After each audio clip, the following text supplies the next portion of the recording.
Pak ditë më parë familja Kuka u nxorr në këtë mënyrë nga shtëpia në të cilën jetonin që prej viti 2005.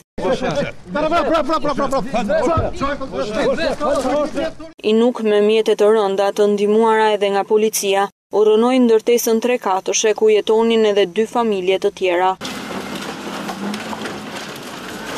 Të mbetur në rrugë të madhe bashkë me gjyshen të 10 vjeçare dhe bashkëshorten e sëmur me zemër me serum te koka. Familja Halil Kukës ka gjetur strehën në një kasolle ku duhet që të ndajnë pak metra 6 persona.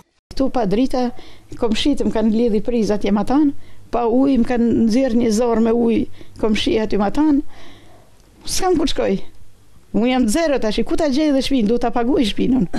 Cili shtet i botës e nxjerr personin e vet. Në këtë lloj, qytetarin më të rregullt ju kam thënë, ja ku i keni faturat e dritave. Të gjitha i kam paguar me faturë. Siç mund ta shihni, kjo është shtëpi shumë e vogël. As shtëpi nuk mund quhet. Po jemi sistem mund paktën sa të fusim kokën diku. Gjysma e materialeve na ngelen jashtë.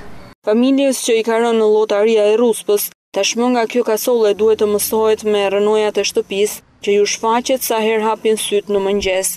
Familja Kuka thot se nuk është njoftuar sipas rregullave nga Inuk dhe se për shtëpinë paguanin detyrimin financiar për legalizimet. Kam bërë tëna letrat, qysha atëre paguat tëna biletat, mua dhe djalit vetat, vazhdimisht i kena paguat e tëna. Avokati Yusuf Shehu e sheh situatën me prishjet e banesave në aspektin ligjor dhe ju jep të drejtë familjarëve.